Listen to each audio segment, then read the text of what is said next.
Homecoming Saturday in Athens as the Concord Mountain Lions welcome the Glenville State Pioneers. It is the 80th all-time meeting between the two schools. Concord won at home 2 years ago. Glenville State on the road last year at Morris Stadium in the central part of the state. West McKinney head coach Brian Ferguson. Coach, last week against West Virginia State, Jaden Judge continued his emergence. 50 receiving yards, 50 rushing yards, found the end zone in the second half for his first collegiate touchdown.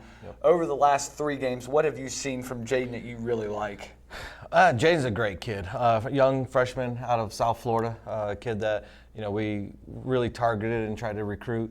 Was lucky to be able to get Jaden, and when we went on the recruiting show with Jaden, he was a kid that we thought was a Chris Copeland type of kid, somebody that could play in the backfield, also play in the slot, and he started out early in camp in the slot, and then as injuries happened, we ended up moving him back to running back, and he's just doing a great job. He's so explosive.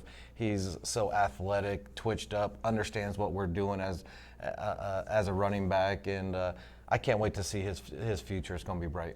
All right, Marcus Striggles continues to produce. He is among the best receivers in the conference. I believe he comes in today 6th in the conference in receptions. Is it something you just want to continue to get him a steady dose of 5 to 7 catches every game? Yeah, he's another kid that's very explosive.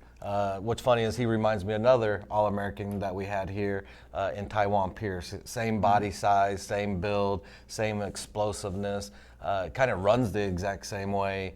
And so what we want to do is we want to get Striggles the ball because he's dynamic when he has the ball in his hands. And so we want to make sure that we're creating plays to allow him to get open so that we can get the ball in his hands. And he's another young kid that I can't wait to see the future with.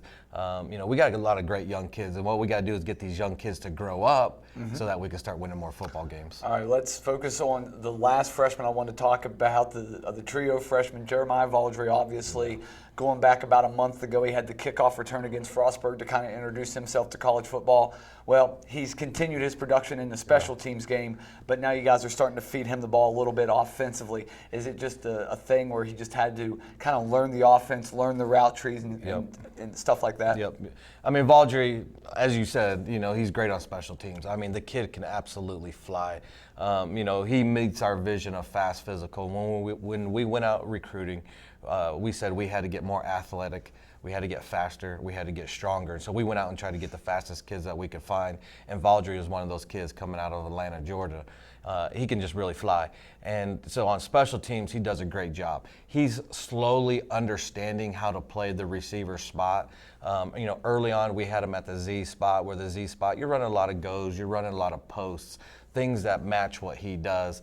And then with some injuries, we had to move him to the X spot. At the X spot, we require him to be able to run the whole entire route tree. And so he's starting to understand what it takes to get in and out of his cuts and breaks, when he has to adjust his routes, things like that. And so we're going to continue to see him get better and better and better with the more playing time he gets. All right, let's turn our attention to Glenville State. A couple of really solid defenses, especially in the passing game. You guys have done a good job here the last 3-4 weeks, really going back to that Frostburg game. In the passing game, trying to defend it. So when you turn on the tape here of Glenville, how do you defend the Pioneers?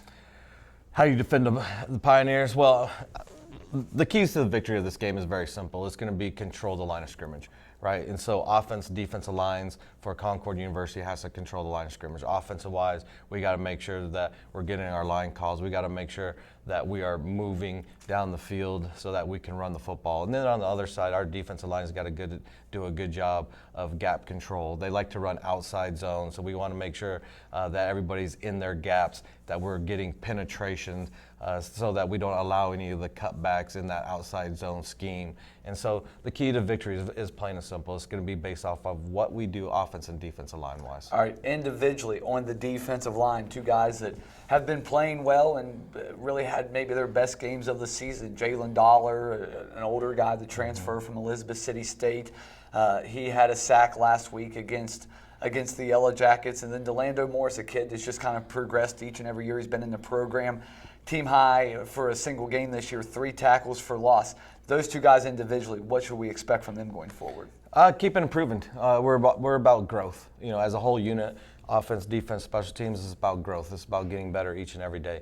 Delando has done a great job from his freshman year, leading all the way up to his senior year, just getting better each and every day, each and every year. And I think our defensive scheme fits what Delando can do. He's not a true defensive end where he's going to put his hand in the dirt and bull rush a tackle. We got to be able to move him around and stunt him and twist him and do things like that. And that's what we're doing to allow him to make plays, to allow him to use his athletic ability to help us out on defense. And then Jalen Dollar, boy, that kid's just a grinder. He'll move inside. He'll play the 3-tech. He'll move outside. He'll play the 5-tech. He'll do it, whatever we ask him to do. He'll be quiet when he does it, polite when he does it, but then when you go out there on the football field, he's wreaking havoc on that offensive line.